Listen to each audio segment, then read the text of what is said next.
Now the Seminoles, they weren't at full strength, battling some injuries at that time, but they got some revenge in their mind perhaps playing here in Neville Arena. And I think that we have seen the balance of these two teams offensively already. So there's no doubt that this is probably the most strategic game that either team has faced this season. Taylor Head serving to get us going, and off we go on a Sunday afternoon. And the first swing is a soft one from Madison Shear, and then a free ball back over. And now on the right side that time, a swing from Bella Bell, and Audrey Koenig getting the scoring started. She is approaching 1,000 kills. She picked up number 997 there. Audrey Koenig will absolutely get that 1,000th kill here today in Neville Arena, but you see just athletics in her jump. I mean, she can just jump out of the gym. Hitting over the block is something that's pretty regular for her, so she's so exciting to watch. And a swing there from Bell on the right side again. This time she tools the block.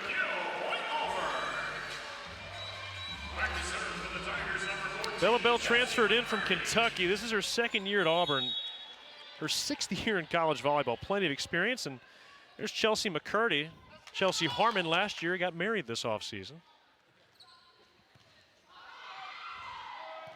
And Dukes will have to set here. And the lefty, Maddie Snyder, sends it way long, and that's a point for Auburn. Ball control will be the Achilles heel for both of these teams, and I think that's kind of an obvious thing to say when you're talking about volleyball, but a priority has just been getting those. There's a difference in starting an offense and getting a ball up, and what both of these coaches have talked about is how important it is to find a way to get a ball up that begins the offense. So it's one thing to dig the ball, it's a totally different thing to get an offense started. And here's Kenna Phelan from the setter position. Both these teams running a 6-2 to begin the season. Don't see that too often as Peyton Dunn goes to the middle and Emma Moore finishes it off. So we see here, this is the kind of ball touch that starts the offense. You can find that middle, probably slowing that speed down just a little bit, but saying, hey, Emma, stay open. I'm going to give you this ball because it's really tough to read from a blocker standpoint. And now Kaylee Edson, the other setter, serving. And that time a swing from Jana Henke. And on the back row, just long, point Florida State.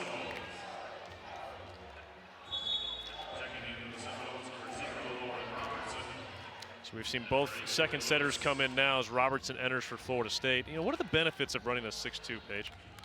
Well, I think for a long time we saw this trend in volleyball where you only saw the 5-1 because the setter was very much seen as the quarterback. You don't want to take your starting quarterback out. But now you see this 6-2 offense. And interestingly enough, we saw this with Team USA in the last Olympic run. It got them to the gold medal match. But as you can see, even with this last play, we've subbed in a setter. You still keep that tough right side attack in the game. So that's the benefit. You've got 3 of your strongest blockers and strongest hitters in at all times. A lot of times your setter, while they may run your offense, they're often a liability when it comes to blocking. So to have that 6-2 setup, that means you've got really tough blockers, especially against that outside hitter. And now Fowl and Lanham serving. Dubes gets it to Robertson. Henke goes soft and she drops it down. That right there is what you're talking about, getting the first touch in a position to run the offense. Yes, absolutely. And Henke, we can see her, I mean, she's loaded up, ready to take that tough approach, but you're able to see the court when you get a pass like that. So that's a great up there on a very tough serve. Yeah, Henke, one of 5 pin hitters that Coach Chris Poole is excited about this year. Didn't play on opening weekend, but got a shot, an injection in her shoulder, and she's good to go now. Corey Lewis with the block. Henke again, and that's going to be Florida State point. Wow, good job of protecting the net by the Seminoles. Yeah, no net violations there. I just thought, well, somebody's going to take the net down, but good job staying out of the net for both teams. And now the co-reigning ACC Player of the Year, Audrey Koenig serving. And down the line, Dreves attack, dug out. And Lewis, a little cut shot there, touch wide, and that's a point for Auburn. I'll be honest, Wiley, I love the mistake so far. I mean, players are missing the court by inches. You know, if you're back there, you're playing defense, you're not thinking, oh man, she really just blew that shot. No, you're thinking, whew, that was close. I'm gonna have to dig that one the next time. Cross court set, and the kill belongs to Taylor Head. Alexis DaCosta did what she could, but Head transferring in from Arkansas, where she started every match for 3 seasons. And for a program like Florida State that's battled injury trouble, Paige, that was a massive highlight on her resume. To stay injury-free is just a testimony that nobody else really has. And I mean, Taylor Head, she's just athletic. I mean, she can play any position. I don't think I've seen her set the ball, but as far as a blocker, an offensive point scorer, playing defense in the back row, I mean, she's just unmatched. But you're right, part of that impact is staying injury-free, and to be able to play in every match, I mean, that's just crazy. That's a crazy stat. It looks like we got a collision there. Net violation is going to be charged against Florida State, so that'll be Auburn point. Looks like everyone's okay. And Peyton Dunn coming back in here. I think we might have said net violation, but it seemed like someone stepped across the line, stepped on each other, so. But talking about injury, I mean, those are the kind of like split-second moments that can sit you out for 6 months, you know, so thankful nobody had that effect just then. Peyton Dunn in her second year at Auburn, played just 2 matches last year. Ultimately, Jackie Barrett won that setting job in the 5-1 that Auburn ran last year. And the slide from Lewis, and point Florida State. Corey Lewis, she really doesn't miss. I mean, let's just look at just the finger roll layup footwork here. I mean, she's just a star. Look how quickly she can get up, driving that knee. Part of the drawback from running the 6'2" is that you don't see the slide and transition very much. So I'm so thankful when coaches can find a way to get it into that serve receive, because I love watching a slide. Lauren Dreves' attack a little long. But the one question for Florida State really was that second blocker position, as we see Kelsey Perry, number 3, check in. They lost one of their top middles to the transfer portal unexpectedly. But Kelsey Perry did not play last year. She's having to get back up to speed after transferring in from Iowa State as the serve is into the net.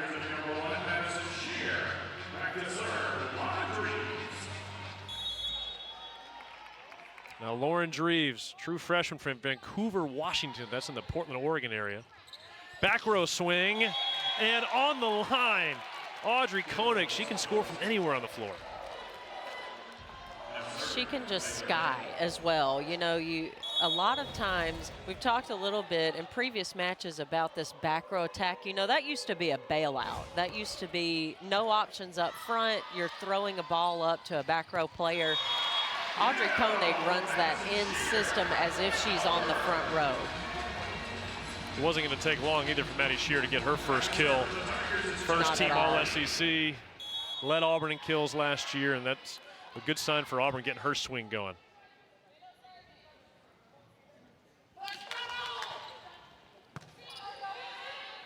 Tight to the net, big swing, popped in the air. Bella Bell coming from Dupes. A running jump, and there's the triple block from Auburn.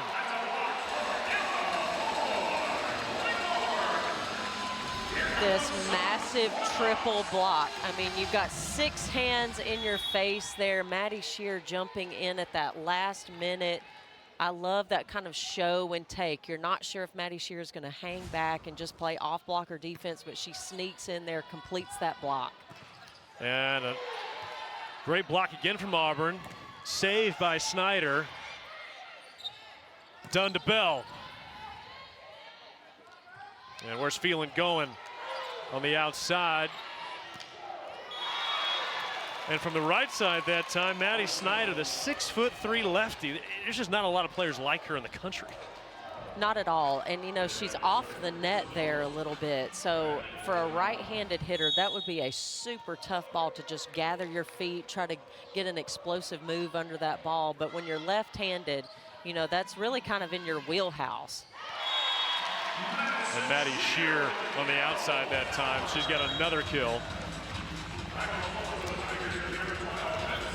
Showing volleyball IQ here. That's coming off of a platform, so not a perfect set. So what do? You make the off blocker or the setter play defense. So good job, Maddie Shear.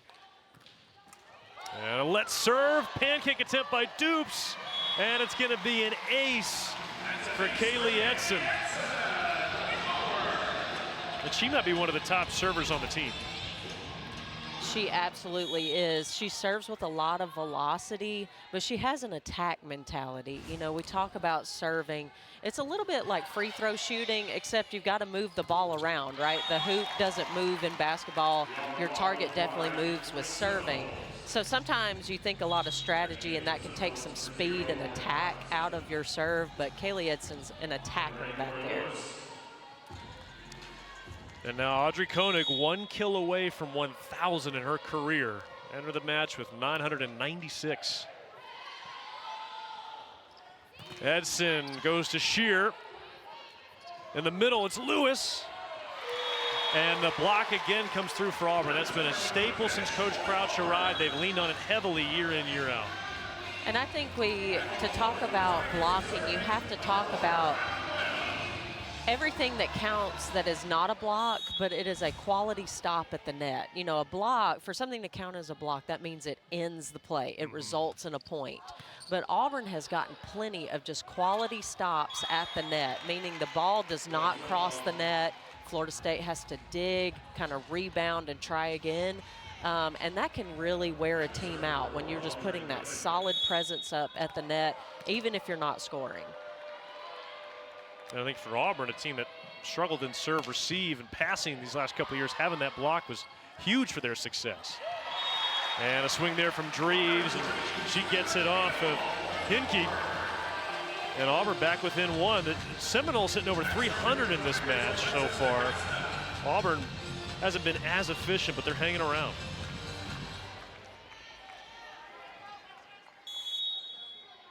And now Alexis DaCosta, libero transfer from Baylor. Robertson feeding the middle consistently here, and Florida State scoring with it. That time, Corey Lewis. So Florida State on the road. They've got an early edge in the opening set. The final match of the Plainsman Invitational here in Neville Arena. Good morning, everybody. Danny, what are you doing up there? Watching the fresh morning prep. The sizzling bacon, the slicing of the tomatoes, the bopping of the fresh lettuce. You know, my active winningest coach in volleyball, Chris Poole. 922 wins last 17 seasons at Florida State. Really one of the giants of the sport, Paige. He certainly is, and his resume, you know, includes not just being successful at Florida State, but, you know, he spent some time in the 80s with the Team USA men's team, and just he talked in his pregame interview about just the mentorship and how that group of coaches that he worked with is still very much in his support system. They have helped him kind of get through the trends of volleyball, just how things have changed. He's seen non-rally scoring. He has seen playing to 30, and he's done all of this adjustment in his career. So it's really great to see someone like Chris Poole still in the game, but also at the same institution.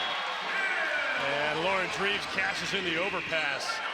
But for Chris Poole, you know, he mentioned even when he was back in high school, it was girls basketball was still 6-on-6 and half court. So he has seen Right. women's sports evolve tremendously over the course of his career. And where's Robertson going to go? To the outside. Shear tries to go line. And again, it's head. She's blocked. Bella Bell and Chelsea McCurdy. I love this long look across the net from Bella Bell. You know, she's such an aggressive blocker, but look at just the control. Knows that the hitter is off the net, so you can't just go in there and try to pack that ball. You got to wait, feel the ball, throw it to the floor. That's just Bella Bell's years of experience as a blocker. And Florida State will get that point. Auburn can't handle it. So even at 16 all. And this is kind of what we expected going in. I mean, both these teams evenly matched. Florida State, of course, ranked number 15 in the country. I think with Auburn, it's just a case of a lot of unknowns, but internally they feel like they're a top 25 team.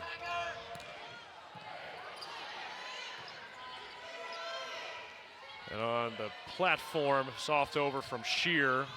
Back row swing. DaCosta goes to Bell. She tries to go line. It's wide right. Point Florida State.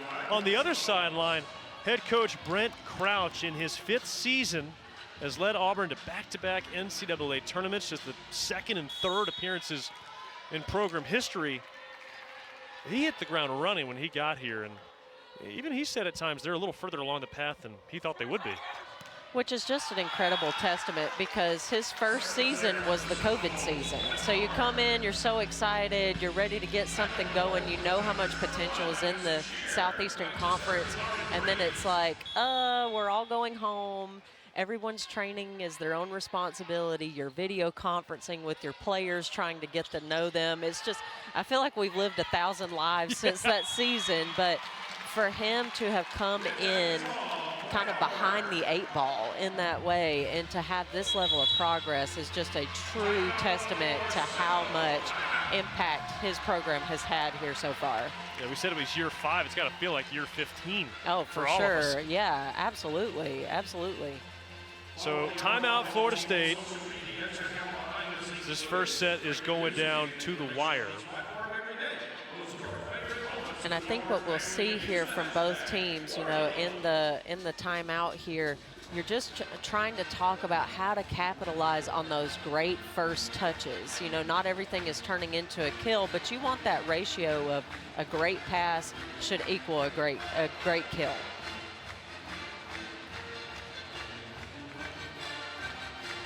Aubie's enjoying it so far. A little Sunday afternoon volleyball, and the culture around volleyball in Auburn has changed considerably the last couple of years. I mean, nationally the sport has grown leaps and bounds, but especially here on the Plains. And I think a big part of that is just in the SEC in general, the fan engagement. You know, the great thing about volleyball is that you don't have to know every nuance to fully appreciate it. It's not like football where an official can stop the play and it's for an abundance of reasons, and you may or may not understand why the play is stopping, why the clock changed, all of those things. Volleyball, the concept is simple. Ball hits the floor, someone gets a point. And I really love the fact that the officials are very much removed from the speed of the game. So they're there for safety purposes, very few judgment calls. So it's a great fan experience sport. Out of the timeout, Dreve serves. And going to head, she goes soft somehow. McCurdy got it over off her elbow. Bell finds hands, it falls in anyway. Point Auburn. Sometimes you just got to stick with it. Almost looks like a little tricky shot from practice. You go all the way around your arms. Yeah, just like they drew it up.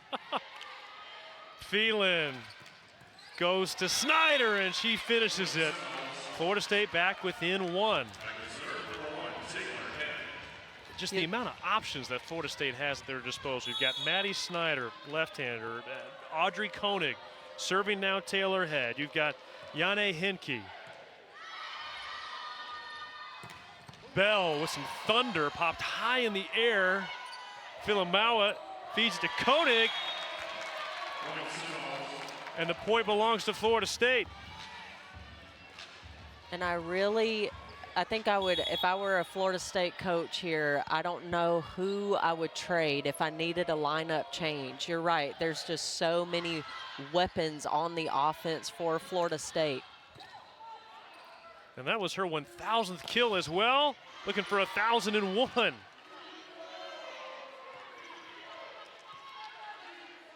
Phelan goes to Lewis, or beg your pardon, Kelsey Perry. So the point to Florida State, and Audrey Koenig, her 1,000th career kill just a couple of moments ago there, Paige. Audrey Koenig will just find a way to warm up no matter how ugly the play might be. You know, she just wants the ball. And that's the kind of outside hitter that you want. But I think what is so obvious to me with Florida State, they remind me of a team of sand players. You know, you don't get those perfect sets all the time. And Audrey Koenig is one of the best at just driving her feet to the ball. I mean, you see, she's all over the court here, but wherever the ball is, that's where she will find herself, just driving her body there, getting a high arm. She can tool the block. She can clear the block. But even when she makes a mistake, she's begging for the ball again. And I think what I see from both teams today, there's just not a lot of discombobulation after a mistake. They expected a battle. You're going to get your kills. I'm going to get mine. And you just see these players, these offensive players, just battling back and forth, just trying to get that side out and keep the serve. Audrey Koenig got the All-American honorable mention last year. She's led Florida State in kills each of the last 2 seasons. Out of Wesley Chapel, Florida. And oh, by the way, she touches 10-8. Yeah, no big deal.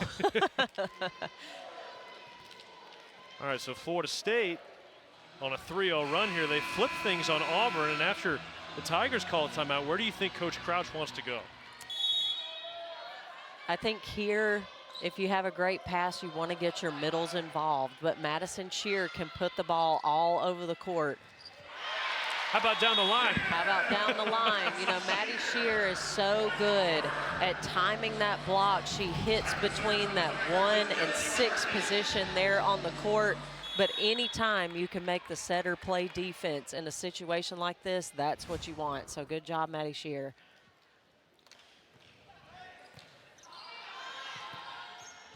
To Koenig. And there's the cross-court slam. And Auburn couldn't handle it. Florida State back in front. Koenig definitely touched 10-8 just then. Yeah. on an off-speed set there, coming off a platform. Dunn feeds Bell, and she's blocked by Koenig. Audrey Koenig creating a 5-0 run now for Florida State. And for the folks at home, a basketball hoop is 10 feet, so she's 8 inches above a basketball hoop. Yeah, beg your pardon, 5-1 run. Shear had that kill there sprinkled in as Koenig tries to find the soft spot. What a dig by DaCosta. A free ball over. Phelan to Koenig. Auburn keeping it alive. That time Shear bumps it over. Phelan to the right side, and there's Henke earning the point for Florida State, and they've got some space here now. A 3-point lead. Another timeout called here by Auburn.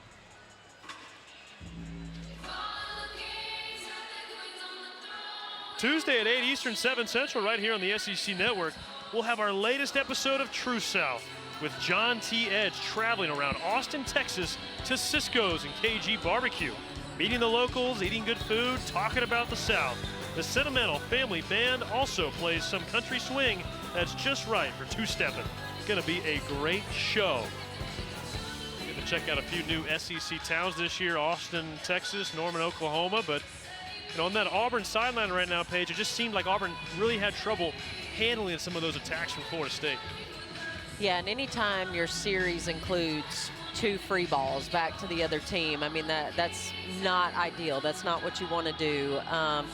Great digs from Auburn, but again, we talked about this earlier in the match. You've got to start an offense with that dig, and when you can't start the offense, you've got to find a way to put an aggressive ball over the net. So sometimes that's a free ball right to that setter position, just making people switch. Hopefully it's not a great pass. But I think that Auburn needs to consider more jump and swing. Sometimes we would call that a hop and pop ball. So it's not your full approach, but you're trying to just put some speed before the other team can really get set up defensively. But yeah, it's go time now. Foot on the gas, trying to be aggressive and put this set away. And Kylene Filamawa is serving. Dunn goes to Bell. and she gets a point. Great first touch. And this is what we're talking about. You want that perfect pass, that great dig to kill ratio about 1-to-1. You want to know if you can put a ball on the setter, that's going to translate into a kill for your team. That goes back to Lauren Dreves being a 6 rotation player. Auburn's top server, Edson, back row, and Edson does all she could, but nobody there for the second ball, and now Florida State 1 point away from taking the first set. I wish I had $1 for every time I saw Taylor Head use that move. She has seen the triple block come out of the BIC from the back row, and she knows how to just time that block. A lot of times that ball is just swatted back down, but she can time that block so well. And a free ball over. Florida State a chance to win the set. They go to Lewis, little off balance.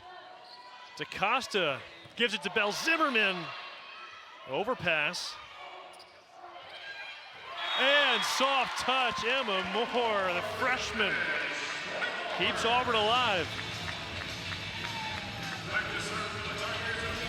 Local talent from Mobile, Alabama, just coming in. Great court awareness there. Again, timing that block, causing the blocker to make the mistake. Robertson, Henke. Little hop and pop there.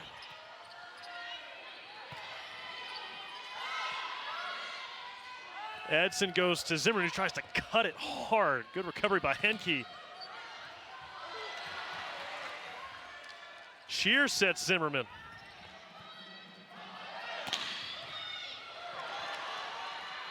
And that is the set. Florida State gets the first frame on the road. The Seminoles looking to avenge that loss from Auburn last year. Off to a good start here in Neville Arena. At U.S. Bank, we think the best relationship should feel easy, from dating to getting more serious. And you know what else should feel easy? Setting up direct deposit to your new account, obviously. Long-term happiness for all. That's the power of us.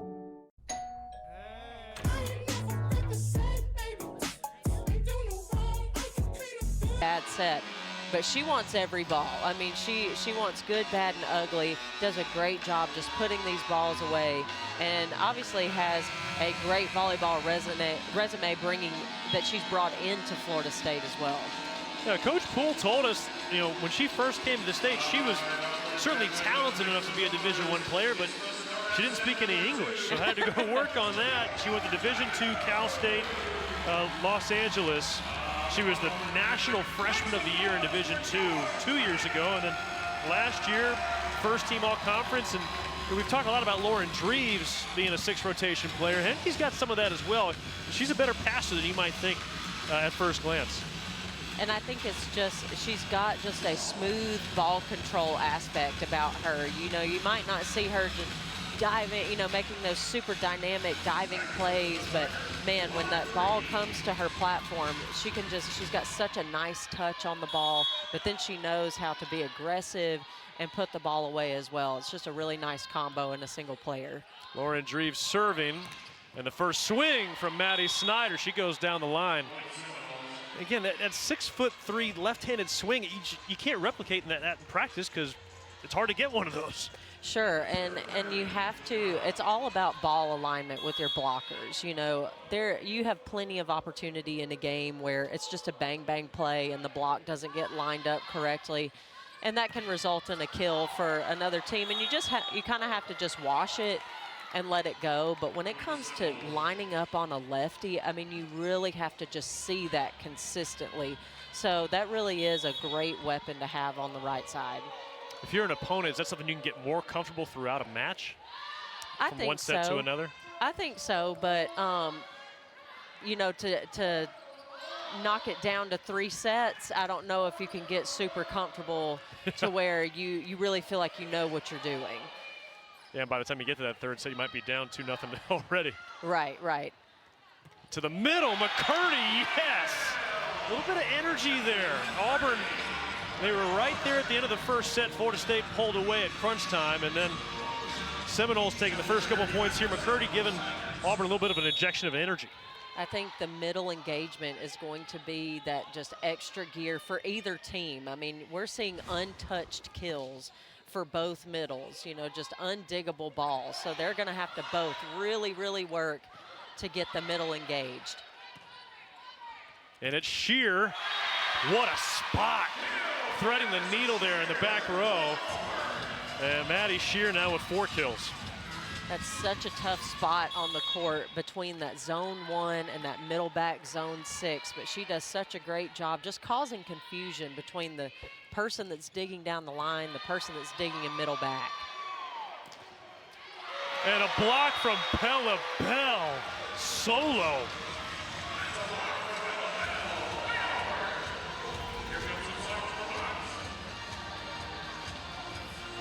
That was a great block move. You see Bella Bell really didn't get a chance to really swing those arms and get a nice swing block there. She just had to post up and throw her hands over. Did a great job feeling the ball and putting it away. Koenig looking for a little bit of revenge. Great dig by Dreves. Feeling goes to Henke. And that time, Koenig tools Bell. Snaps a 3-0 run for Auburn. What did you see in that first set? Anything jump out to you as far as, you know, what allowed Florida State there to claim it at the end? I think I love Florida State setters. I mean, they are just athletic players, and I think they do a great job. You know, when I coached setters, I would talk to them about the psychology of a hitter and how you can make a hitter feel like they're out of system just by the way you move your own body. So if a hitter sees a jump set, you can be 17 feet off the court. But if they see a jump set, they're going, okay, I'm in system. And I think Florida State does a great job just putting that same look right before their hitters get the ball. They get the same look. You don't see a lot of balls coming off the platform. You don't see a lot of standing setting. And I just really love how dynamic they are. They throw that ball out quickly. It's just a fast-paced, and I think it's predictable for the hitters. So I'm going to shout out the setters really quick. I don't know if other teams would agree, but I think that makes a big difference in how confident your offense is. And Maddie Shear beats the block that time. But going back to Florida State setters, they're both the same height.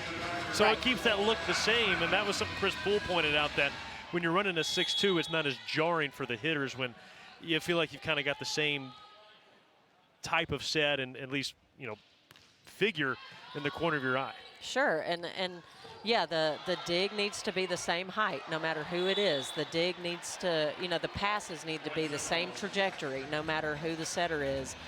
So yeah, I think it just keeps things consistent. You can trade them out easily. So I think that has a lot to do with how aggressive and how hard your hitters run their approach. Tough pass, and that's going to be a reach there from Edson trying to keep it on Auburn's side. Yeah, Kaylee Edson, being a back row player, cannot send the ball over the net if she breaks the plane of the net. So that makes that illegal for Kaylee Edson. At the 10-foot line this time. Ooh, nice recovery there from Snyder. Zimmerman tries to go soft, and it pays off.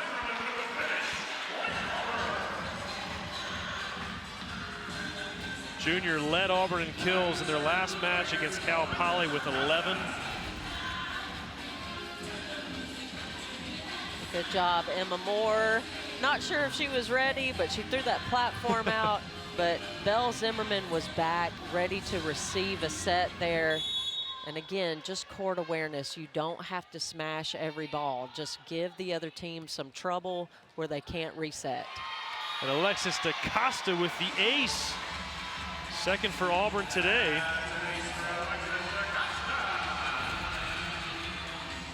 Libero to libero. When you can ace the other libero, that is that's something you remember on the bus ride home, you know? Dupes make sure it doesn't happen again. to the middle. And the block, middle on middle. Corey Lewis, preseason All-ACC. Good look here across the net. Again, just athleticism there in the middle for Florida State. We're seeing these blockers not getting those like perfect swing block moves, but still just making athletic plays and stopping the ball at the net. Tough serve there from Phelan, but handled well by Lanham in the back row.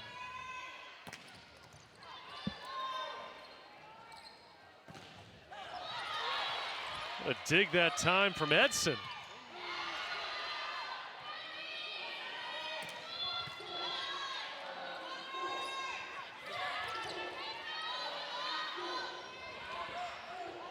Joust at the net.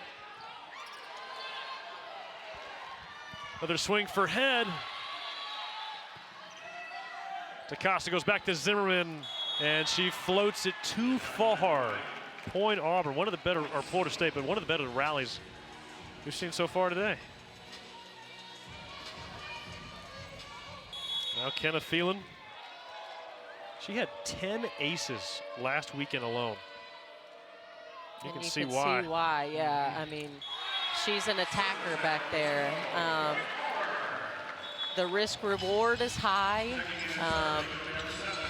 but having just a jump topper, you know, a lot of times coaches will opt for that float serve just because there's more movement on it. But you can really throw off another team's serve receive by just having so much speed behind the ball. Phelan goes cross court, and Bella Bell beats Koenig that time with the block. That's a fun little matchup we got brewing now between Koenig and Bell. That was an absolute roof by Bella Bell. When the point is over, before the ball has a chance to hit the ground, I mean, that is an absolute roof. Back row, Koenig.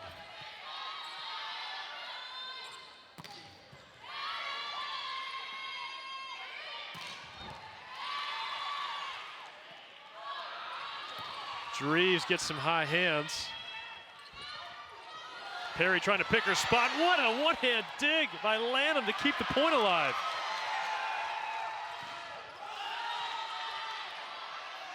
And now in system. And the point for Auburn. Really impressive sequence for the Tigers. What an impressive defensive effort here by the Auburn Tigers. You see Fallon Lanham getting that first touch, DaCosta not giving up on it. Great job just sticking with it. So many times if you're the team sending the free ball, you don't think attack mode. You just try to get back in defense. Auburn did a great job just bringing a hard swing right back at them. And a nice dig from Dunn moments ago.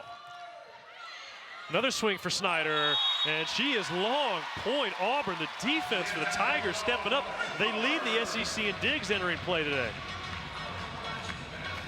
And I would say the Auburn Tigers really haven't been challenged defensively until this match. You know, it's great to get that high dig percentage early in the season. Just get your confidence up, but you've got to, when you can do that against a quality ranked opponent, I mean, that's when you really know you're a tough defensive team. And head goes deep corner, and that stymies the rally for Auburn. A 4-0 run snapped by the savvy veteran. And Chris Poole described her as deceptive, Paige, because she's got such a high volleyball IQ. It's really hard to get a read on where she's going as a defender. And I think she's got a lot of just natural sand volleyball techniques. You know, a lot of sand players don't get that three-step approach. And she knows how to just gather her feet and put a tough ball away without sacrificing power. Reeves that time with the kill. I know you were nearly distracted by that slide from Bella Bell. That was a good-looking one, but I know.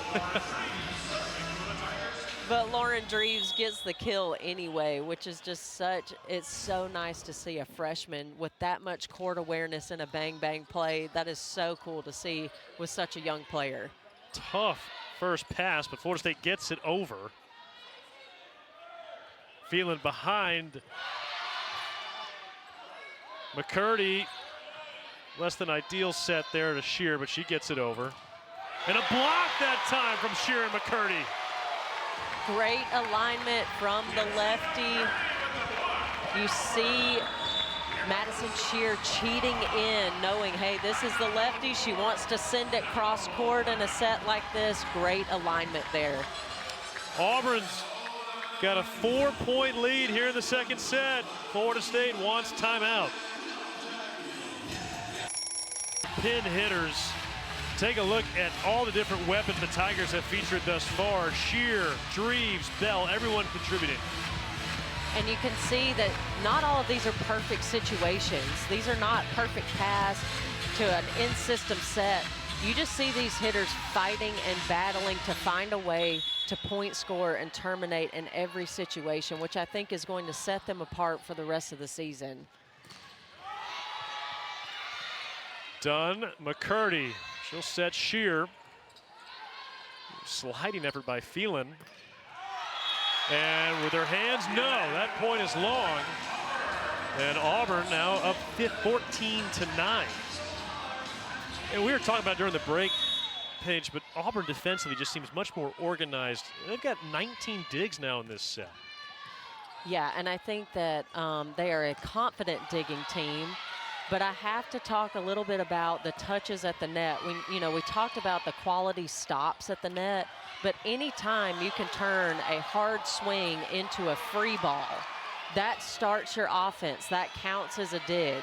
And those block touches are not something you're going to see on the stat sheet, but that changes how effective another team can be offensively.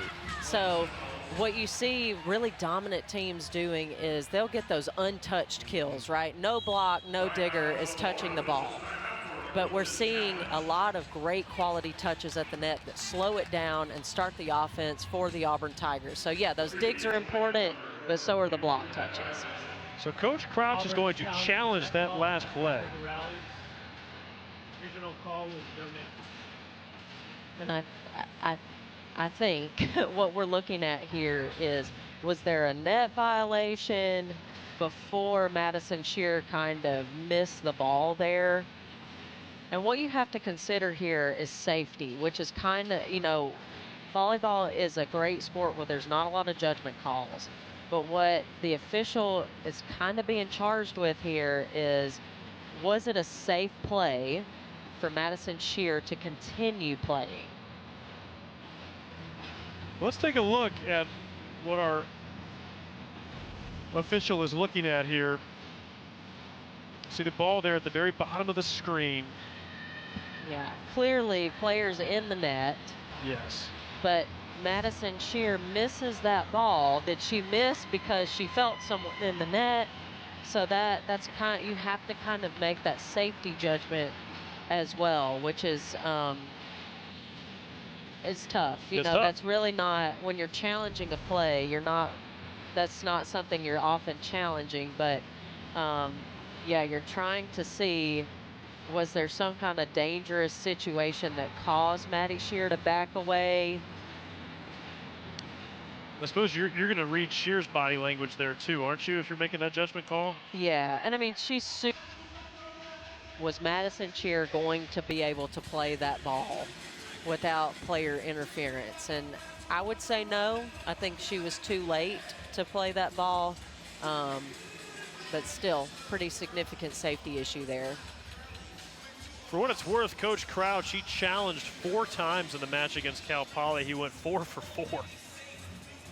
So he's had a good run.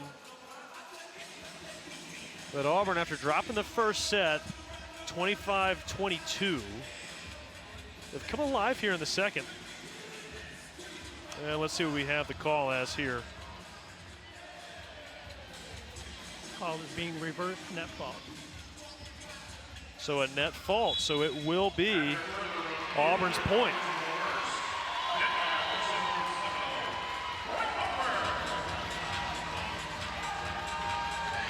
So that's 5 for Brent Crouch. Yeah, 5 for 5 this weekend.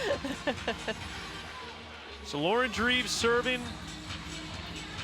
the Washington Gatorade Player of the Year last year, coming out of Columbia River High School in Vancouver, Washington. Oddly enough, the 2022 Gatorade Player of the Year is playing for Florida State. That'd be Kylene Filamawa 2 years ago. So wow. Both play Washington State, now they're meeting down here in the Southeast. And it is not easy to be Player of the Year in volleyball in a state like Washington. All right, Chris Poole saying, I will challenge you back. Yeah.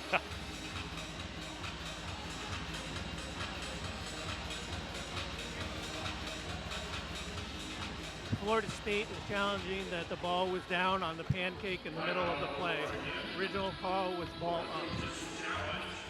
Okay, so just in case folks watching can't hear that, when you issue a challenge, you have to be very specific about what part of the play that you are challenging, because you're going to have your camera crew zoom in on that aspect of the play. So Chris Poole is now challenging whether the pancaked ball was down. And so getting another look at that in this play. That angle's going to be tough just because it's obscured by Dreves' back. Right, so, but again, it's super important for Chris Poole not to just say, I want to challenge if the ball was down. You have to really be specific about what part of the play, and there has to be evidence to overturn. So you've already made a call, so now you have to have enough evidence to overturn that call, which is also very tricky for the down official to Call make is that confirmed. review. The ball is up. It'll still be Auburn's ball. All right, so the call is confirmed. It's Auburn's point. So Coach Poole does not get the call of return. Is there anything to be said for maybe wanting to draw at that stoppage in play, trying to slow down Auburn's momentum? I think so. And, you know, with this point gap, you know, they were so back and forth in the first set. Yeah, you need to kind of fight for anything that could chop it up a little bit for someone that's got a whole lot of momentum. Phelan goes to Koenig.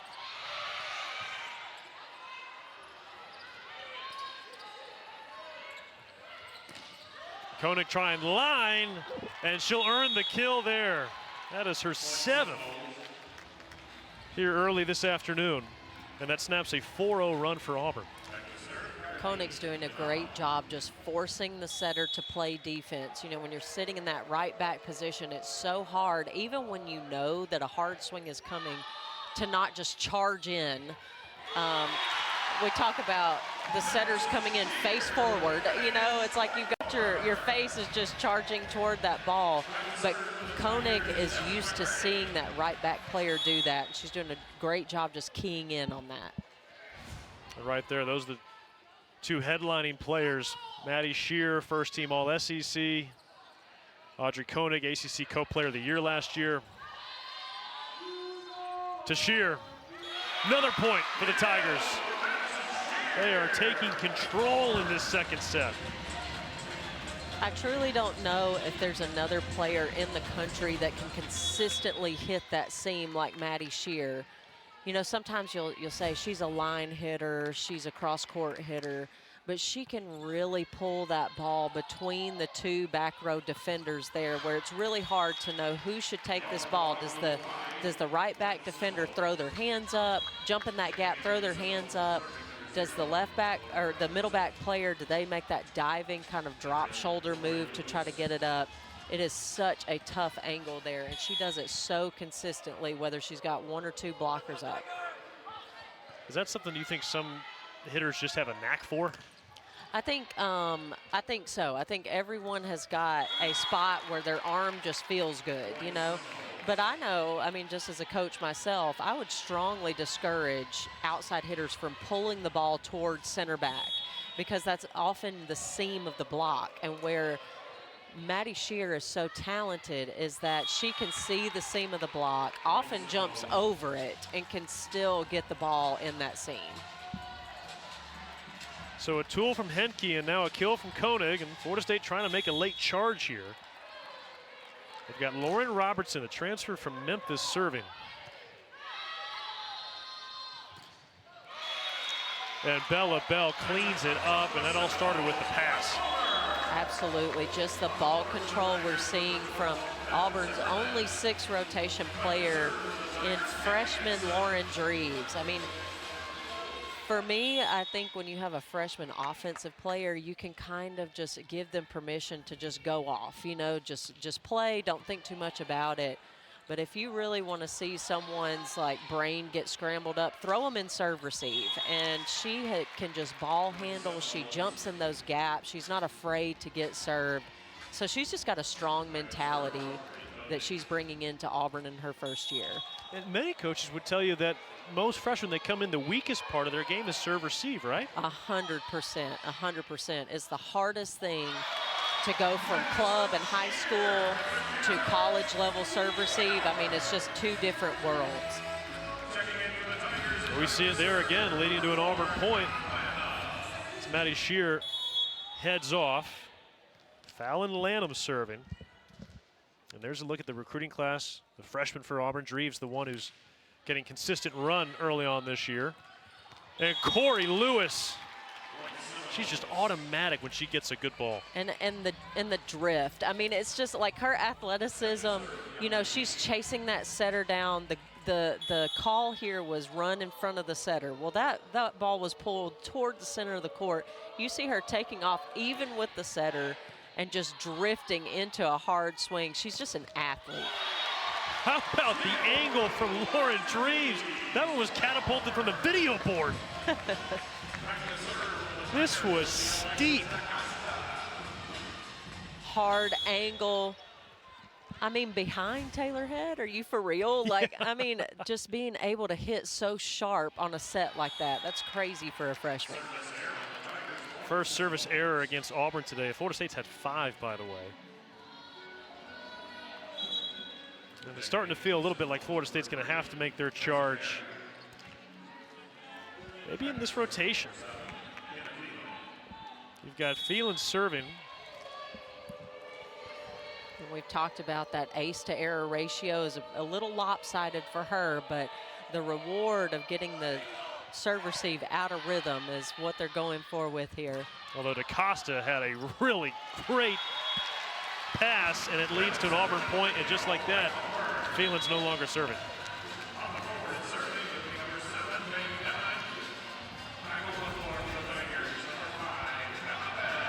Great ball handle by DaCosta. I like Belle Zimmerman trying to go line there. Obviously, that blocker jumps in at the last minute, but when you're spraying a ball out of bounds toward the bench, I mean, there's just not a lot of room to play. And that time, Maddie Snyder,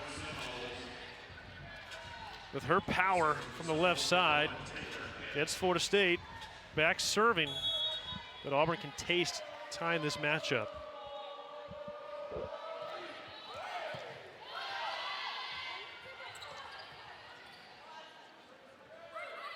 Snyder again.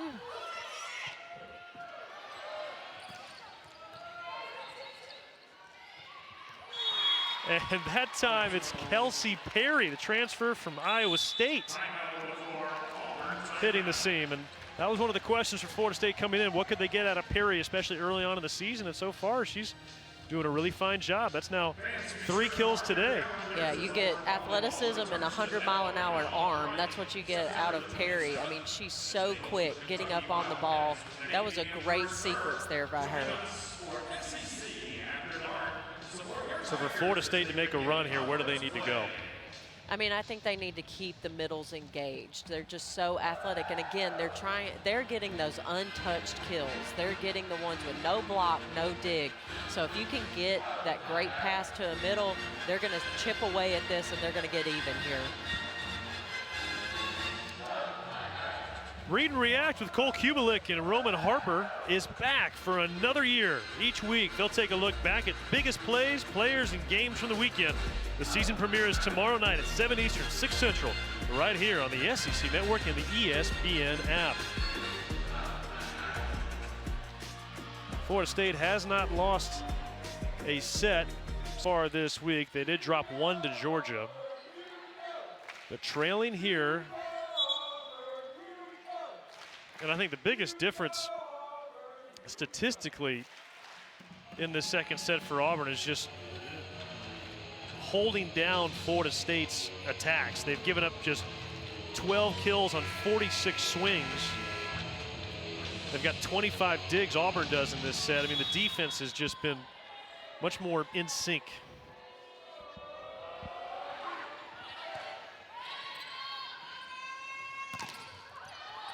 And Dreves beats the block and cashes it in.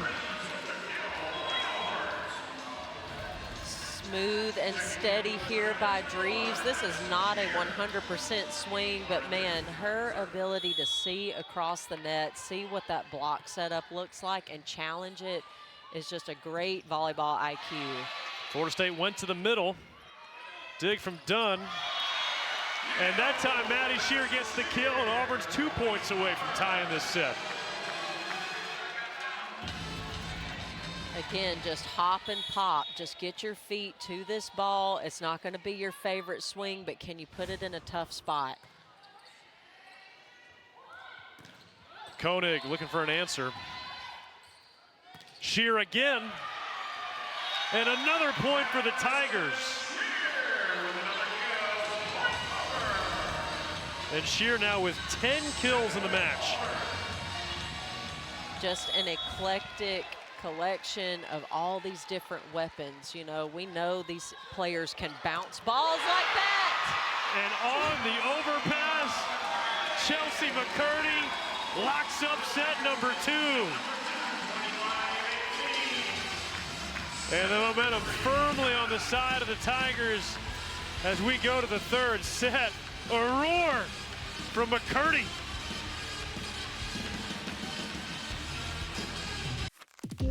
I haven't achieved all my ambitions. They've always been about more than just football. Even as a Controlling the scramble when Florida State is in system. And meanwhile, we saw Auburn in system on that Cotton Eye Joe choreography. Right. These are the locker room team bonding. Yes, yes. When you're a freshman coming into the program, it's like, all right, the first thing you're going to learn. Yeah, we got it. You cannot come on the floor with us unless you know the dance. Right. Everyone, we will have 100% participation in the Cotton Eye Joe. So Madison Shear picks up where she left off. That's her 11th kill, leads all players in this match. Long way to run there for Phelan. Trying to set that ball. This one tighter to the net. And it's Maddie Snyder, and her attack is long. Point Auburn.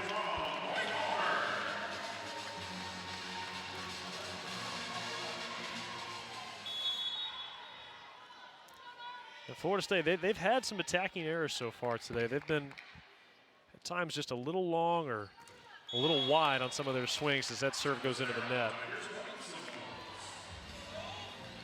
And I think that Florida State is just an aggressive offensive team, so they expect some of that. You know, I think they, if I were coaching this team, I would not draw too much attention to that. I think I would draw more attention to the ball control aspect. Are we, if a setter is making a call, this is what we're running in this rotation, are we getting to run those routes? Or is our ball control so off that we're just kind of having to throw balls up to the pin hitters? And Kylene Filamawa with an ace and now a free ball off her serve.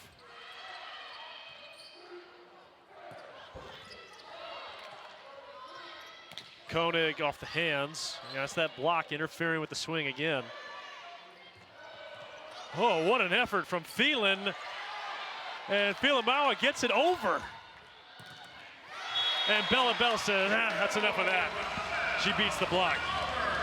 I love that play, and I'm not sure what the audible call is in a bang-bang transition play here, but that was not a high loopy ball to the pin for Bella Bell. She asked for something fast, and I really think that that is something that Auburn has tried to hone in on.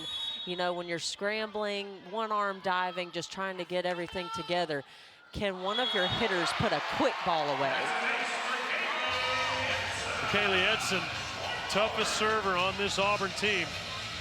Yeah, we've bragged a lot about Lauren Dreves. Kaylee Edson's a freshman too, and getting back there with just that killer instinct as a server is so important. Into the middle. That time it's dug out by Dreves. Filamau to Koenig.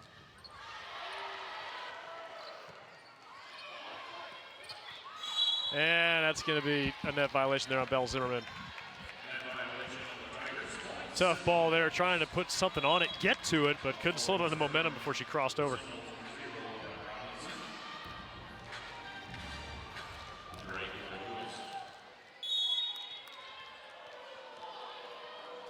Lauren Robertson serving. I think that was off the dome of Corey Lewis, but she puts the header down. Regardless, great alignment here by Corey Lewis. Oh no, I think her head was just above the net. That's why you were confused. There's Lewis again. And again, Florida State causing problems with Lewis up front. And Yane Henke as well. A 3-0 run for Florida State. Feels like the first time since the first set they've got a little momentum going.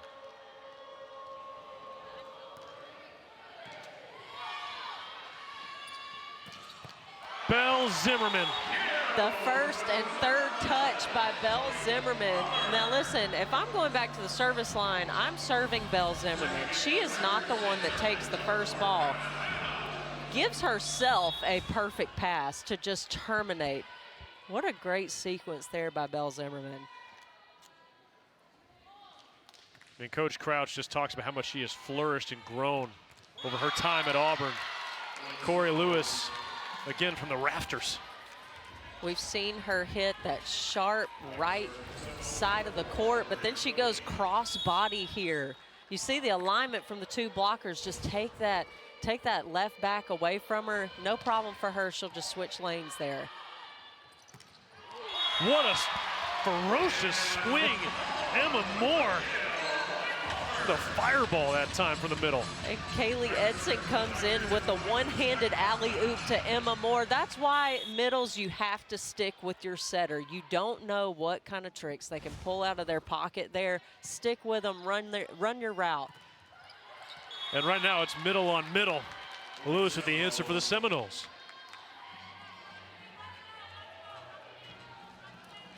I'm sure the coaches are ready for a big breakaway turn here for either team, but I'm loving the back and forth. Each team with 31 kills in this match. Each team with 45 digs in this match. And Dreves picks up another kill. That's 8 for her. So you know, Wiley, like we talked about, what will the postseason be like? This is the kind of training that you want to be able to endure an extra month of volleyball. You know, most seasons are over by Thanksgiving week. But if you make it to the national championship match, you're playing until the week before Christmas. So to be able to go back and forth with a team and not mentally tire out and not sit there and go, oh, we're working so hard and we're only 1 or 2 ahead. This is what you got to do to be a postseason team. And that time, Taylor Head gets the point for Florida State, back even at 8. And having this so early in the season, too, Paige, it kind of gives you a chance to evaluate, okay, where are our weaknesses? You know, Coach Poole talked about it. You're just trying to learn your team in that non-conference portion, trying to figure out what's real, what's not, because you've been going head-to-head all the time. It's going to be hard to evaluate when only you're playing yourself. Absolutely. And you just can't you can't mimic how another team looks, even if they're running the same things as you. And so, yeah, getting in these early but very competitive non-conference tournaments is super, super important. It's important to build your confidence by playing like teams. And I think Auburn and Florida State are very, very similar in their strengths, and they challenge each other well. And this will be a great test. You know, no matter what the result, this is a match you can build your season off of. And for some newer players like Auburn's freshman or Yane Hinke, kind of gives them a taste of what volleyball is like at this level. Big time swing, Bella Bell. Kind of looks like where Madison Shear likes to go down that seam. Right, right. And Bella Bell, you know, she's great cross-body. I mean, she can really power, you know, cross-court, but we've not seen her do that much. She is finding the line, she's tooling the block, doing a great job just kind of switching it up. Feeling goes to Koenig, and Koenig's got the kill. Again, Koenig touching 10-8 from about the 10-foot line. I mean, just her leaping ability, gathering her feet. Again, that's not her favorite swing. That's not putting the ball on the money for her. Double block up, and she can still jump over the block, even being 8 feet off the net. Dreves on first and third. Koenig tries to float it over. Bell says no. Back row, head, wide right, point Auburn. That's a rare miss for Taylor Head in the back row, but you know, I think with Florida State, they really need to consider getting the BIC or the back row quick kind of more incorporated. You know, I think that's been traditionally, that's been a heavier part of their offense. So I would try to get Taylor Head a little bit more engaged, I think. Oh, and that's also a swing she's clearly very comfortable with. Done that her whole career. Absolutely, absolutely.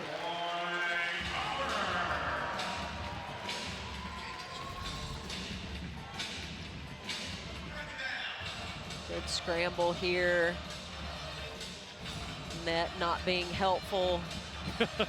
That's tough. It's tough to get it, you know, when you're talking to your off-blocker defenders, you tell them, put your platform, even if you're facing the net, you pull that ball away from the net. You're trying to, you might be a foot off the net, but you want that ball to land about 10 feet off the net just to give everyone a clear space to swing. So tough play there. A little more oxygen. Koenig, DaCosta saves it. Great pass. And Bell Zimmerman. And the chest bump, Lauren Dreves. ESPN put this in the top 10 plays. That's a triple block, scramble dig.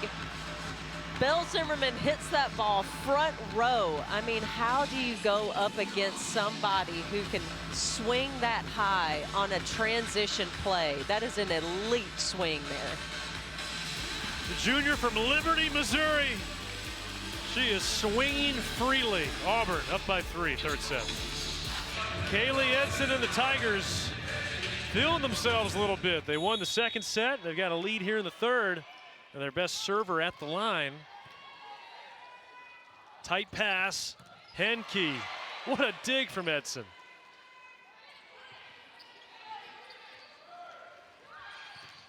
And Henke is blocked. Madison Shear getting in on the block party. Auburn starting to hurt some feelings over there at the net. Big swing from Bell Zimmerman right before the break, and then Maddie Shear comes back with that big block. That's her third block today. Back row, you're looking for it. And Florida State's got it, Taylor Head.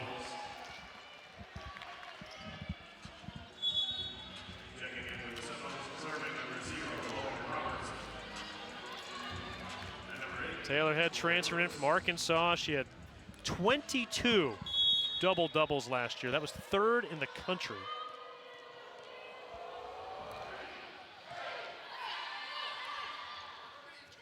Zimmerman can't get it to fall.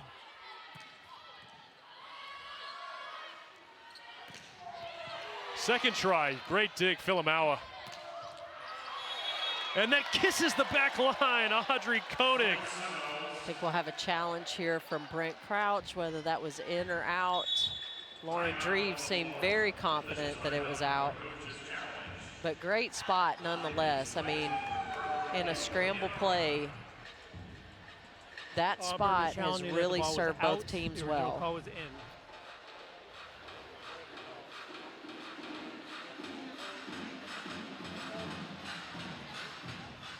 Well, Brent Crouch Said 5 for 5 this week in challenges. I know. Almost like it's just if he flashes the green card, you say, "Oh, sorry." Yeah. Call is going to be reversed. The ball is out. Auburn retains the challenge. Does it get closer than that? Hey, Lauren Dreves said, no way, it's out. But, you know, I think I'm just going to speak now as a former player. You don't want to feel like you missed a dig. You want to feel like you let it go on purpose. So sometimes you can't trust the player that would have had the dig error, you know. But that's a great one for Brent Crouch. And again, he retains the challenge, so he gets to keep challenging. Yeah, I think maybe an ulterior motive there from Lauren Dreves. Yeah. But, you know, she'll never cop to it now. It was Oh, overturned. no. She saw it the Why would whole you? time, yeah. Why would you? Fallon Lanham serving.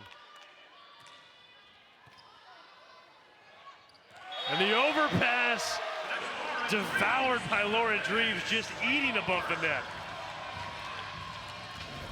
Great body control here. You feel that setter coming. You got to be super careful if you're the blocker that might be running into the setter.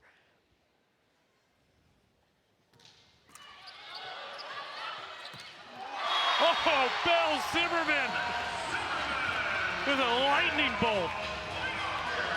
All the luck is going to the aggressive team here. You see setter stabbing at that ball. That's not your typical serve-receive move there. But Belle Zimmerman said absolutely not. Koenig, yes. That's a good tempo for Koenig. And I know that Florida State's kind of struggling to get those in-system passes there, but if you can run Audrey Koenig on that tempo, I mean, she just gets up faster than the block, so they need to push her to that tempo, I think. Edson, a tough angle from Dreves, and Florida State had it walled off. Aggressive drop of that inside hand. You know, you take the favorite swing from an outside player, if you can just drop that inside hand. So that's what all middles are trained to do. It's just a matter of if you can get it up in time.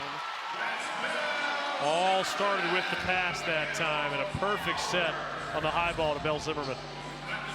She's just dynamic. Look how fast she finishes. You know, it's one thing to do footwork fast, but when you can get up and finish with that lightning fast arm swing, I mean, she has just really hit a new level as a right side hitter this year. So after the service error there from DaCosta, it's going to be Yane Hinke.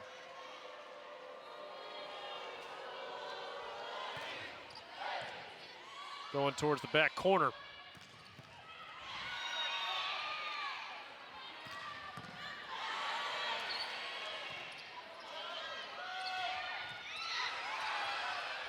I don't know how Lewis kept that one alive, but Belle Zimmerman blocks that swing.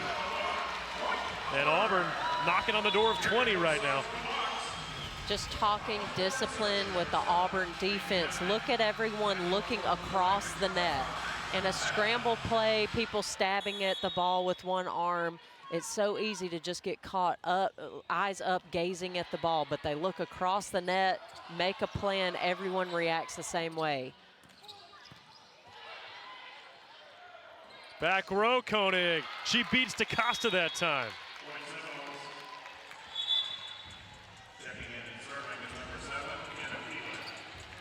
So Phelan comes back on. One of Florida State's top servers. Knowles hoping they can get on a run right here. Florida State won the first set 25-22. Auburn won the second 25-18. Bell on the slide. Phelan gets to it.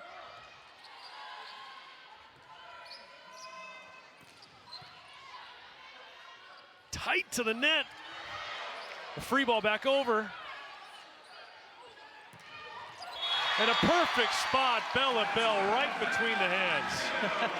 Bella Bell kind of got caught in that weird, awkward off-blocker defense, had a one-arm stab to get the ball up. But then again, the quick tempo during transition to the right side. This has served Auburn so well, not just throwing a high ball up, but trying to get in system, even though the pass isn't perfect.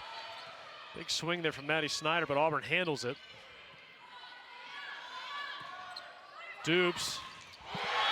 And another block for Auburn on Taylor Head that time. That is the 9th block today for Auburn. And there you see, last year one of the tops in the country at the block.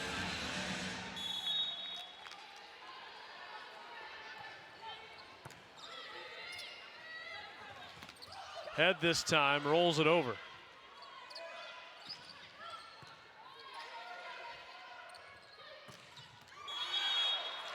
Koenig did not get any hands there. Point Auburn.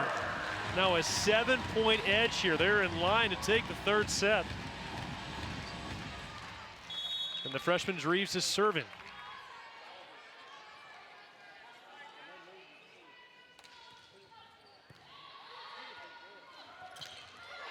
Kelsey Perry in that low ball, and she just hammers it center court. Yes, I like Kelsey Perry on the 3 here. You see she's not charging right at the setter. She's going more right outside of that logo there. But the most important part about that is that there's a one-on-one block. Kelsey Perry is unmatched against a single block. So to get her in that situation will do them well. They've got to find more opportunities for her.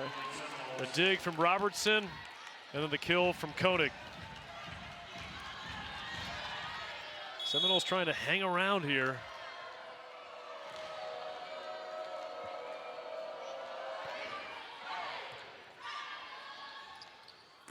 Cross court, and Shear goes to the favorite spot.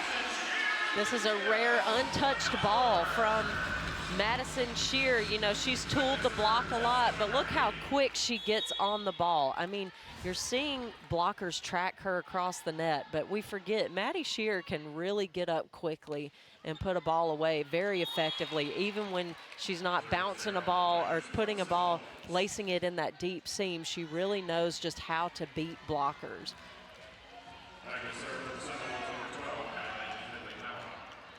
So Kylene Filamaua trying to put Florida State on a run at the end of this 3rd set. Bell gets hands and beats Head, and it is set point again for Auburn.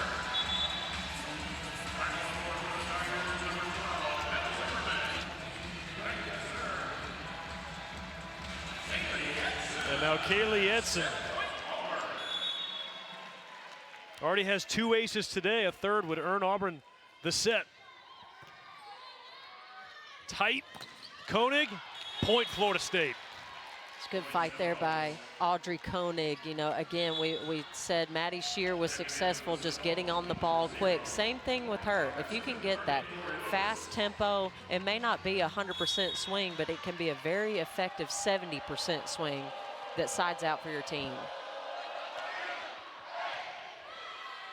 Edson goes to the right side, and Shear is blocked. Koenig and Corey Lewis, a couple of preseason All-ACC selections, not letting the Noles go quietly. Yeah, Corey Lewis is not done playing here. Even when she can't get her swing, she will get her block. She's such an athlete.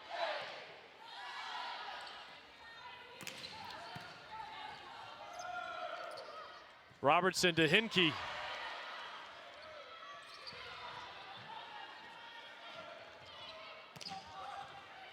Topspin swing there from Koenig on the finger roll.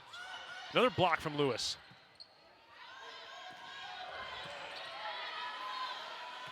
Bump set this time, Filamaua, and it's into the net. And Auburn takes the 3rd set. The Tigers giving the Noles a challenge. Number 15 behind going to set 4. Jersey Mike's freshly slices it right in front of you. The authentic Jersey way. You can't fake that. And look, you can fake a lot of stuff these days. You can fake my outfit. But you can't fake freshly sliced turkey. You can fake these haunches, but you can't fake freshly sizzled bacon. Nay, you just can't fake a freshly sliced Jersey sub. It's nice to be back in my real body. So to just see those two players being so dominant this year has just been super effective, super confidence building for their offense, and it's exactly what they needed switching to this 6-2 offense this year. You know, Coach Crouch was telling us there's that match at Arkansas against Taylor Head, who was playing for the Razorbacks last year, now with the Noles. But, you know, they felt like they were just kind of trapped a little bit. They didn't have anywhere else to go. Right, right. Yeah, and that's often a feeling that you get when you're in a 5-1. Now, obviously, your setter can be offensive when she's front row. You know, you see setters throwing balls down, even turning and swinging at the ball, which you won't see in a 6-2.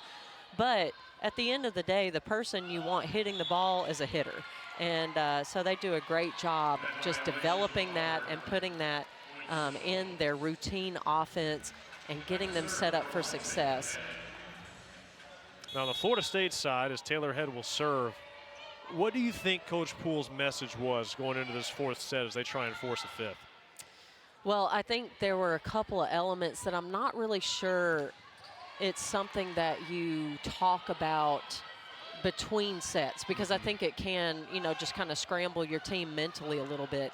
But I do feel like Auburn handled the second ball a little bit better than Florida State did. And, you know, we see the lineup change for Florida State. New outsides that were in the libero jersey. Now they're out there trying to be offensive. But I do think we're seeing a little bit here that some of that detriment is just coming from the ability to keep the offensive system going. And there's a, like we said before, there's a big difference in just throwing a ball up to a hitter and giving them something that they can score on. And I think Auburn might just be 10% better than Florida State is at that right now.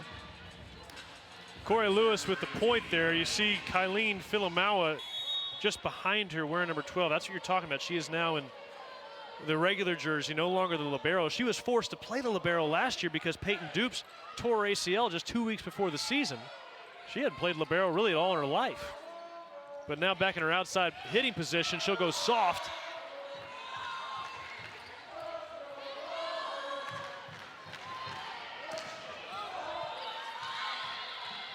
Done with options. She goes to Bell, and she gets the hands and the point.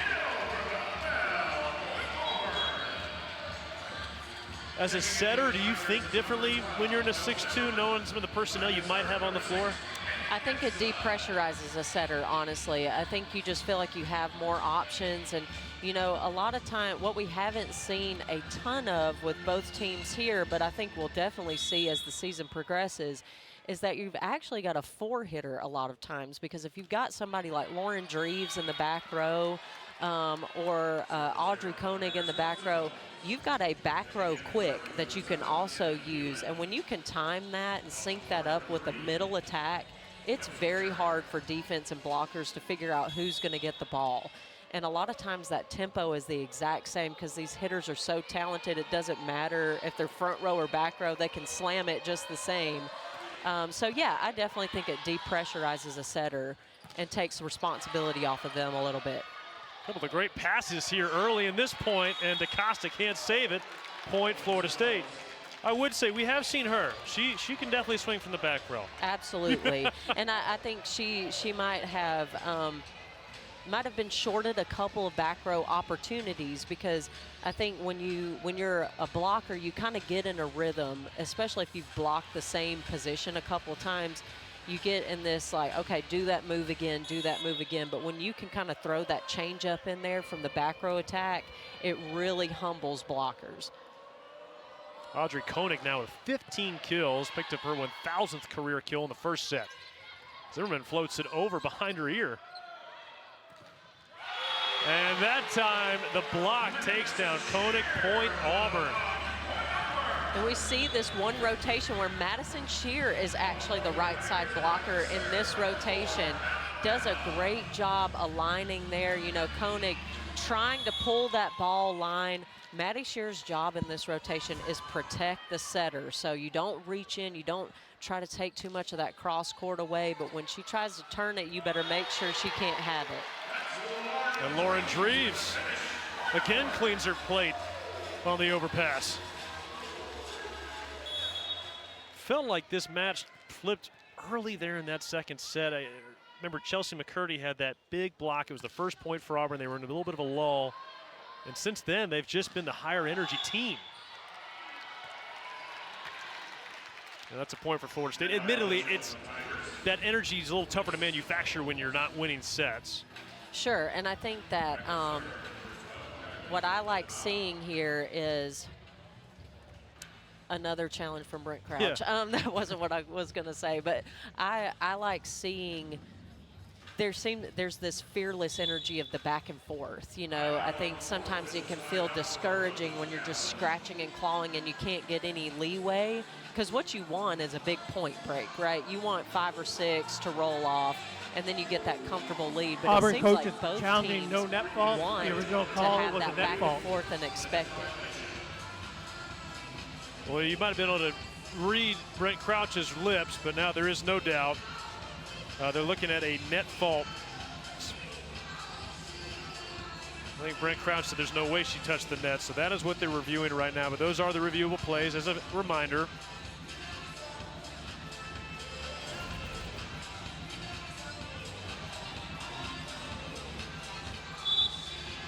So our officials must have seen something else beyond the ponytail. But I was going to say, if the ponytail hits it, A, it shouldn't count, but B, I don't blame the official. You're seeing the net move.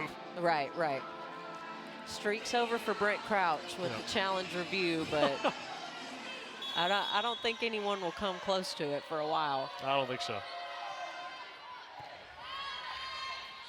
So out of the break, Dreves off balance. And Koenig, oh, one-hand dig that time from Edson. Tight to the net. Thielen, pancake from Edson. Koenig cross court, and oh, Kaylee Edson putting on a clinic.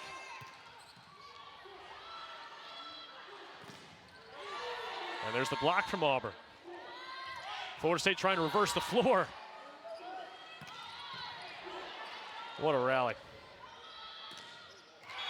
And Taylor Head wins it for Florida State. This is where I believe we're going to see a little bit of fatigue, a little bit of, you know, you really have to control yourself mentally here. You can't do too much, but you also have to know it's not time to relax. Florida State can still very much take control of this entire match. Belle Zimmerman takes care of that point, though. When you say fatigue, what kind of signs do you look for? Well, I think in a long rally, you know, it's not that you don't expect your players to, you know, their jump to kind of suffer a little bit, or maybe it's tough to get up off the floor every now and then, but it's who can make the routine play? Who can, you know, if it's a high touch off a block, is that a perfect pass? I think that, you know, that last ball with Chelsea McCurdy there is a good example. Can you make a clean, crisp block move even though your legs may not be there?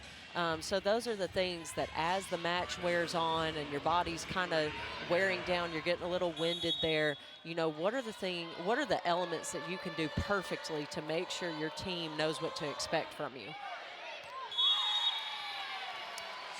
And the serve is long there from Ella Gaona. First time we've seen Gaona today wearing the libero jersey here in this third set. She'll sub back out. You know, I think there's a gift that you can get from a player that can play outside and libero. I think there's just a court awareness that often that player can see when they're just stuck in the back row, and when they get that chance to be offensive, they can see the court a little differently. So I think he hits it down the line, point for Florida State.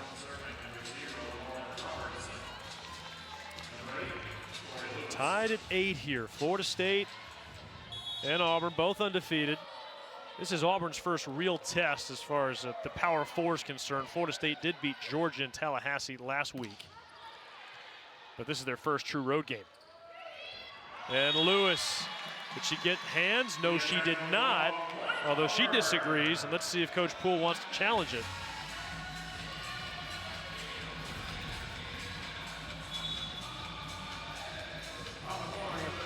I don't think so. Seems like there was a pretty late block move there.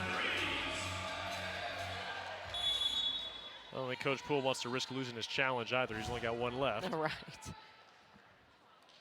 Dreves, who has a double-double today, her serve is long, and the point to Florida State.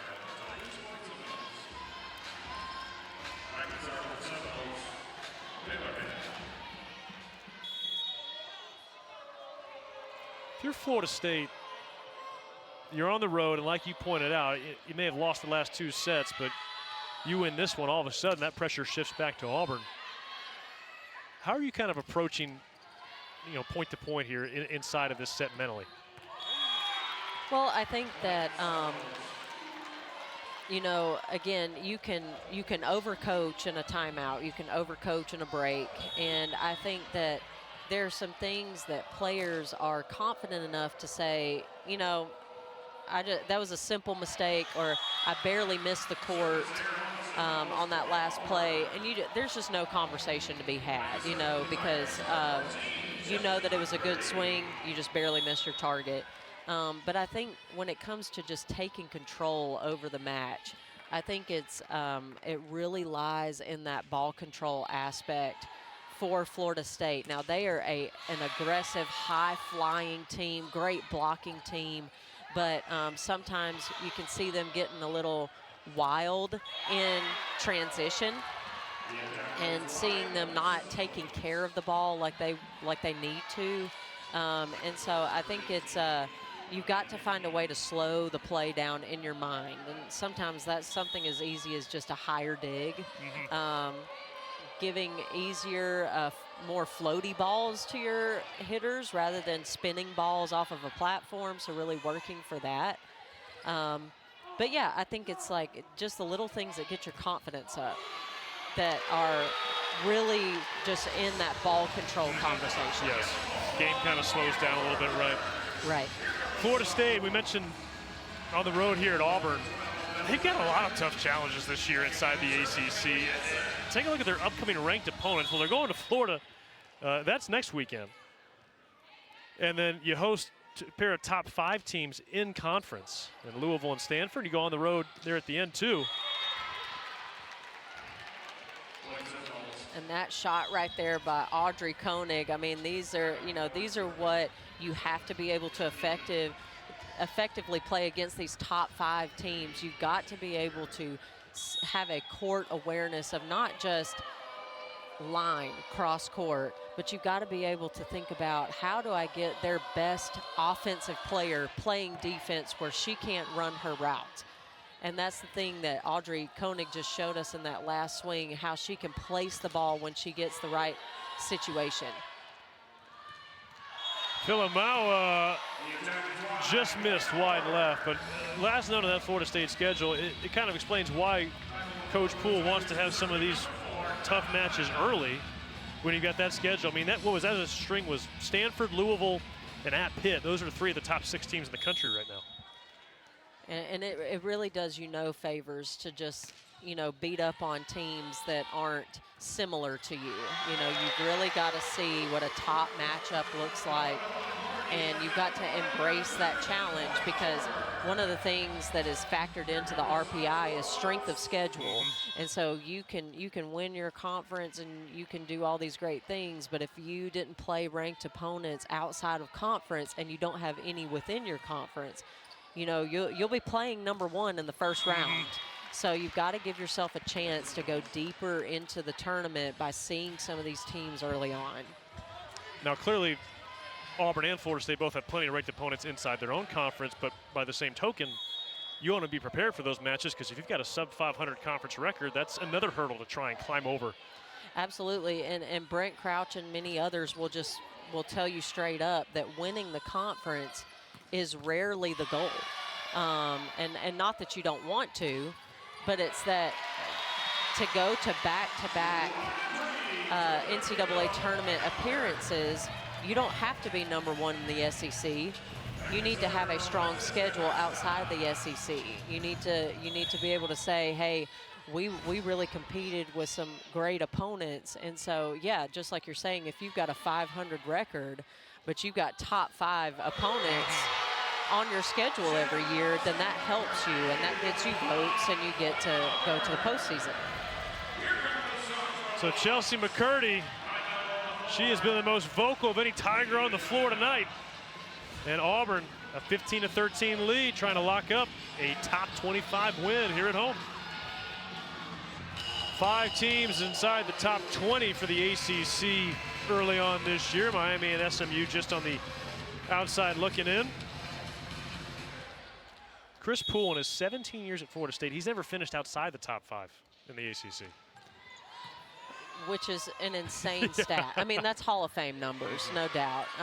But yeah, he's used to this, and he's got to get his team used to this, you know. And I think that's what's so interesting about this matchup here today is that Auburn is trying to rise to that conversation where they're that same type of program, but within the SEC. And even though there's been some kind of painful reshuffling of conferences, Chris Poole has seen it all. I mean, and he has still been able to remain successful at the same institution. Belle Zimmerman trying to get Auburn across the finish line here. This is a bounce from Belle Zimmerman. I mean, just untouched right on the line. To have that kind of accuracy, but with that level of power. I mean, she's just elite, and she's getting better as each weekend goes on. Now Peyton Dunn serving. Thielen goes to head, and she hits her target, the back corner.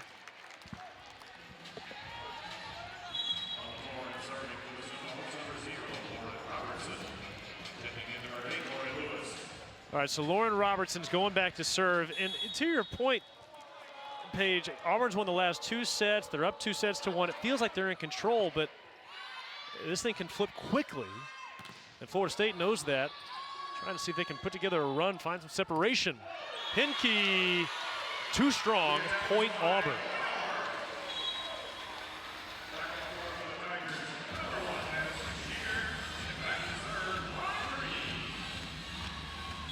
Hinkie did not play opening weekend with injury, but if you're a Seminole fan, regardless of the outcome today, you got to be excited about what she's going to bring at Florida State this year, transferring in from the Division II level. Bella Bell had just enough on it to carry it through. A 3-point edge for Auburn. You just see her going top of the block here, stopping that arm swing, just that low flat swing, can get it done from the right side. Koenig fires it over from the back row.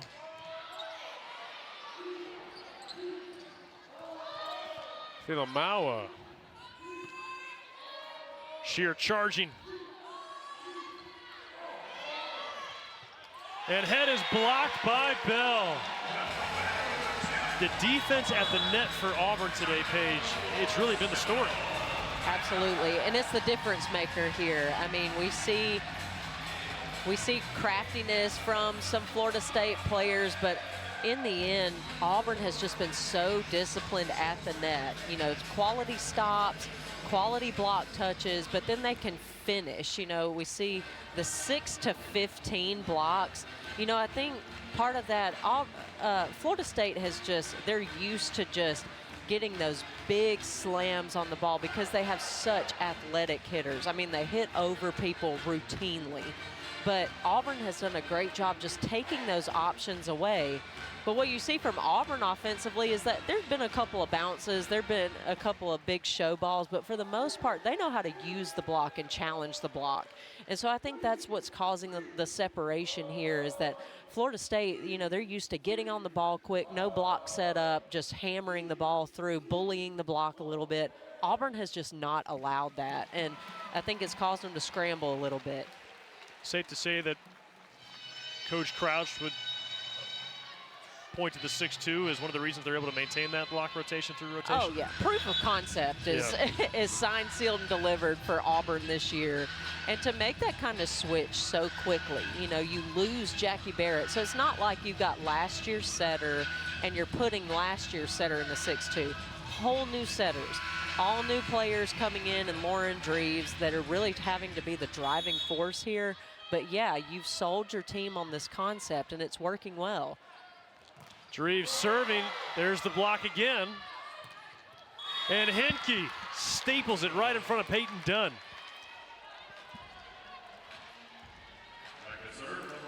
And Yane Henke now with 7 kills. She also got 7 digs and a couple of blocks, so a well-rounded game for her. Again, making her Seminole debut this weekend against Cal Poly and now Auburn.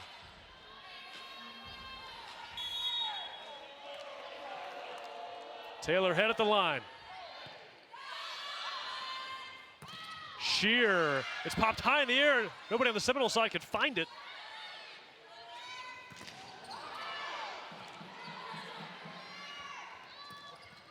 And Lewis caught some hands, point Florida State, and there we see Florida State a little bit of their defense at the net. Yes, and you see them slowing the ball down, turning this into a free ball situation. Yeah, you give that to Lewis every single time.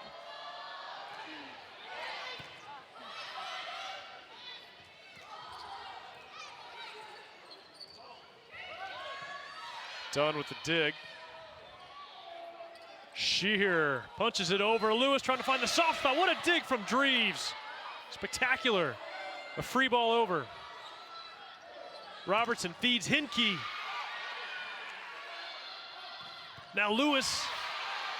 And this Auburn defense scrambling beautifully.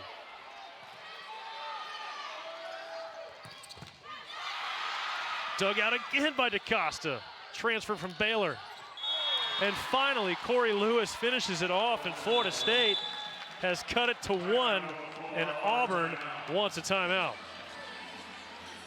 Both teams should have expected this, honestly. I mean, they're so creative offensively. Both Auburn, I mean, if I were going into this set here, I would have told my team, expect them to find a way. They will make a lineup change. They will start adding in some different things with their offense, and that's exactly what we've seen. So now it's just seeing who can, you know, it's kind of like whoever blinks first is going to lose this match, but they are really challenging each other, and it's time to get out there, pedal to the metal, see who can finish it out. Out of Pocket is back for another year with Alyssa Lang and new co-host Randall Cobb. They'll take you inside the world of SEC sports to focus on football and have lots of fun doing it. Wednesday at 7 Eastern, 6 Central, right here on the SEC Network and the ESPN app. It's exactly what you and I expected. It's certainly what both Auburn and Florida State expected. And here we are late in the 4th set. It's close. The Seminoles, who won the first set but have dropped the last 2, trying to force a 5th. Neither team has played a 5-set match this year. And this is very much what a national championship match could look like. You know, sometimes I think a fan can sit here and think, oh, well, you know, they've won the last 2 sets. This thing's about to be over with. Absolutely not. There's still a lot of game to be played here. So it's a lot of strategy, but it's also a lot of aggression. But just with the nature of the sport, there's just not a lot of coasting to wins. No, and you know, that's a testament to just female athletics in general. But I also think that there is a lot of strategy that goes into these late points. You know, it's not just slug it out to the end. There is some consistent where you're kind of looking at that heat map of what is working for us and how many times can we do that until someone hits 25. McCurdy's serve is long, back to 1. What was the point in the match where you really started to hone in on being a little more selective, looking for those hot spots? Yeah, I think you see it a lot in Madison Shear. You know, she will not give up an opportunity to swing hard at a ball, but she is always thinking about point scoring. And so I think it requires a lot of self-awareness to just know that you know, I'm going to. Oh my goodness, Emma Moore got it back over. Oh my. And it's a point for Auburn. If there was any question of who is getting the bounces today, that tells you right there. How did that happen? I mean, hands by her side. This is just, Brent Crouch is looking at her like, all right, now I'm going to need you to look a little more prepared next time, but you got to take it. You got to take it in these late points. And there's an ace from Kaylee Edson, and all of a sudden, Auburn's got a 3-point edge, and Florida State forced to call timeout. I think next time that happens for Emma Moore, which is probably going to be never, she needs to brush the dirt off her shoulder after she gets the point. Yeah. All right, yeah. so Florida State, 2 real gut-punching points there, right? You feel like Auburn kind of got a cheap one there off the shoulder and then an ace to follow it up, and all of a sudden the match is on the line. Yes, and I think that, you know, again, this is one of those situations where you can really overcoach in your huddles. You know, the thing is, these players, these are seasoned players. They know what's wrong, and they know what's right. And you've got to empower them to get back to strategy. I think that's what we were talking about before Emma Moore distracted us, but talking about strategy of how you can get the other team in that tough situation. So you come into your huddle here, it's just 1 or 2 bullet points. You know, Florida State's not doing this well. Auburn is not doing this well. Just get your players focused on that. But if they see another opportunity, you encourage them to go after it, encourage them to play aggressive. Don't give them too much information. Just give them what they need to be successful, side out, protect the serve, and finish out the set. You mentioned Auburn trying to elevate their program to where Florida State is, which is an NCAA tournament team year in, year out. Seminoles have made it 14 of the last 15 seasons. A win in Tallahassee last year, followed up with a win here in Neville Arena the next year. That kind of proves that last year wasn't a fluke and that Coach Crouch continues to build this program. But Audrey Koenig trying to do something about it. Bell, or beg your pardon, Shear, and she's got the kill. 2 points away from defeating Florida State for the 2nd consecutive year. And we see Maddie Shear going for that high seam kill. Now, I feel like she had the sharp cross, but that's kind of what I'm talking about here. You give Maddie Shear 1 or 2 things like, hey, they're not digging this ball well, and she'll find a way to get to that. Great vision, Corey Lewis. She's going to be a problem for anyone who faces the Seminoles throughout this season. Yes, if I were Auburn, I'd be thankful she was subbing out right now. So Kelsey Perry is coming in and now serving Kenan Phelan. A real tough server. High risk, high reward.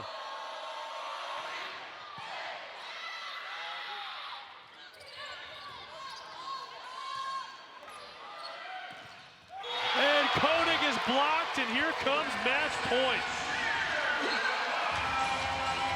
Madison Shear has done it all today.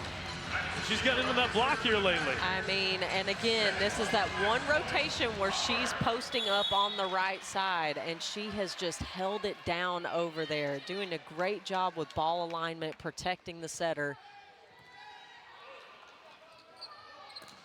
Koenig trying to go line. Dreves keeps it alive. And Auburn wins the match. Emma Moore polishes it off for the Tigers, and Auburn is 6-0. This is a high-quality win for Auburn, and I want to say this first and foremost. Florida State did not fall apart. That was a great effort by both teams. Again, it was just that 10%, that 5% when it really mattered. Auburn could really hone in on their skills, play their game, run their offense. Great job by both teams. They will definitely see each other in the postseason.